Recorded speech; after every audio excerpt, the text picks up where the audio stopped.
tal, ¿Qué tal, Víctor? Diego? Muy bien, aquí estamos. ¿Qué es eso de política económica oficial, Diego? Bueno, digamos, todos los países tienen una determinada política económica. Lo que voy a intentar es explicar en resumen de qué se trata la política económica oficial de España y por qué es así. La política económica oficial en España, ¿en qué consiste? En una reducción paulatina del déficit fiscal acompañada por reformas económicas que permitan ganar competitividad a la economía. De la reducción del déficit fiscal y de las reformas surge un aumento de la confianza y una reducción de la prima de riesgo que impulsan la inversión, el consumo y el empleo. A su vez, la mayor competitividad permite que la economía exporte más, que el déficit exterior se cierre y de esta manera, junto con el crecimiento de la economía, es decir, al cerrarse los déficits exterior y fiscal, junto con el crecimiento de la economía, se van desactivando las dos bombas de tiempo con las que convive la economía española, que son la deuda pública y el endeudamiento exterior. Ahora, ¿por qué la política oficial es esta y no es otra? Bueno, para entenderlo hay que hacer un poquito de historia. La gestión de la crisis económica en Europa fue ruinosa. Por ejemplo, en los 3 años, 2009, 2010 y 2011, de los 15 países que compartían el euro, 11 violaron el límite de déficit fiscal que era de 3% del PIB.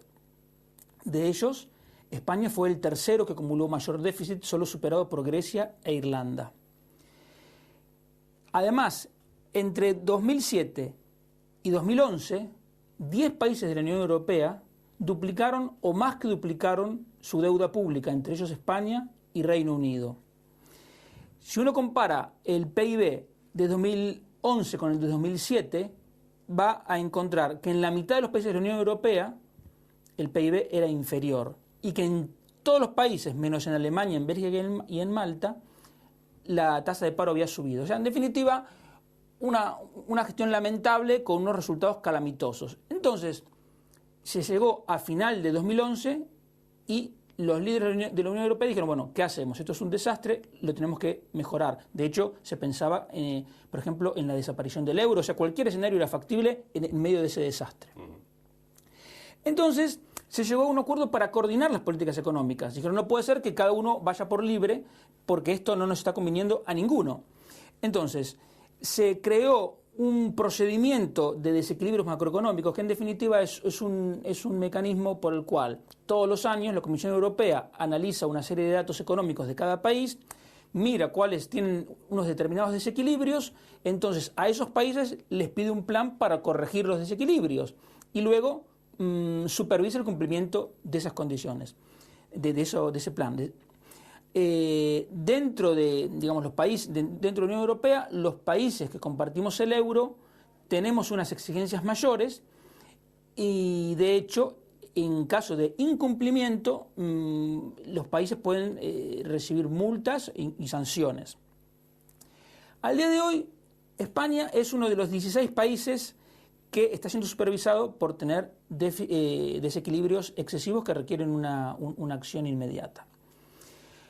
Ahora, que las políticas económicas estén coordinadas y que haya que elaborar planes para reequilibrar los desequilibrios, no significa que nos gobiernen desde Bruselas ni desde Berlín. De hecho, Alemania es lo que se dice siempre, es claro, que gobiernan... es que no es así porque de hecho Alemania es uno de los países supervisados.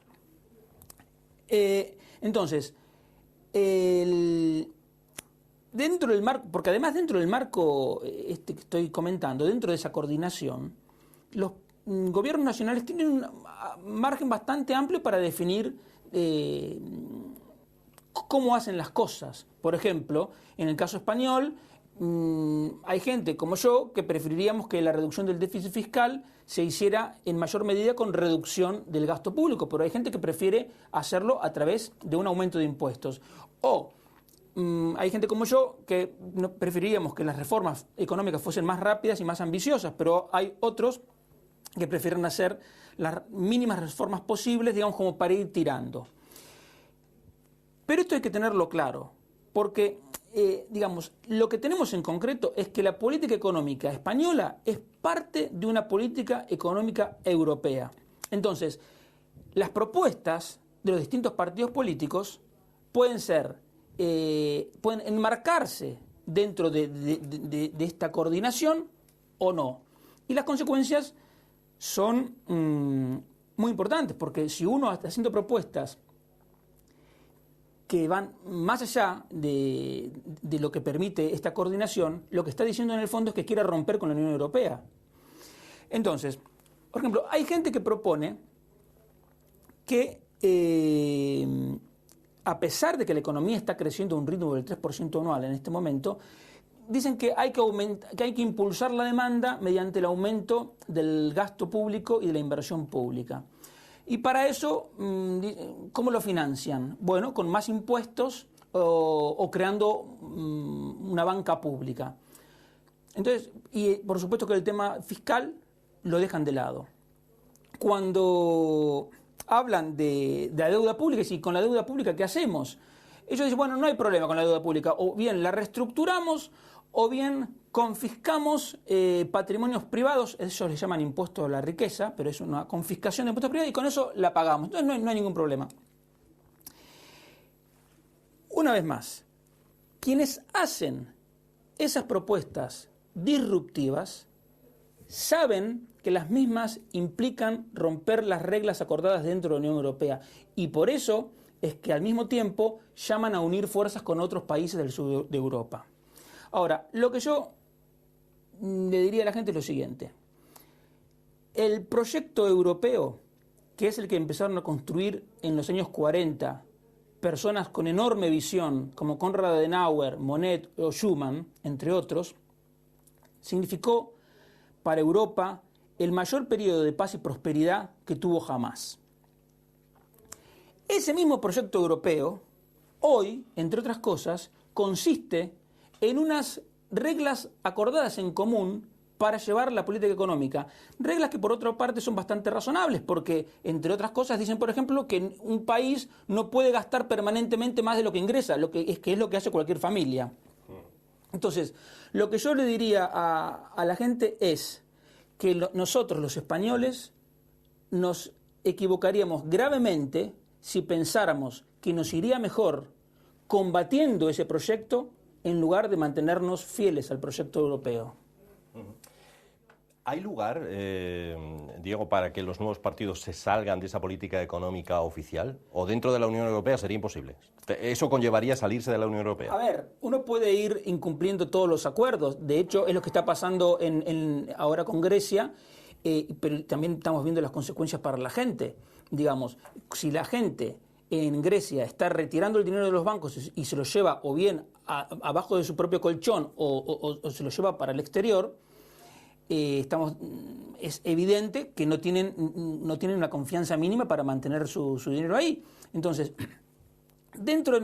las reglas nos podrán gustar más o menos, podemos pedir que se cambien, podemos pedir plazos más largos, digamos, se puede discutir todo. Lo que no se puede hacer es patear el tablero, porque no nos conviene a nosotros, los ciudadanos, en primer lugar. Entonces, lo que a mí me interesa que la gente vea es que hay propuestas económicas que se pueden discutir dentro del marco común con la Unión Europea y no hay ningún problema. Así nos gusten más o nos gusten menos. Pero hay otras propuestas que, como digo, suponen patear el tablero. Y entonces lo que yo le digo a la gente es que a España no le conviene patear el tablero, porque si dentro de Europa, si Europa en su totalidad ha tenido, como dije antes, un periodo de paz y prosperidad como nunca antes, para España, dentro de la Unión Europea, podemos decir exactamente lo mismo. Entonces, a España siempre le va a ir mejor acordando, llegando a acuerdos y siendo una parte importante del proyecto europeo y no alguien que quiera petardear ese proyecto.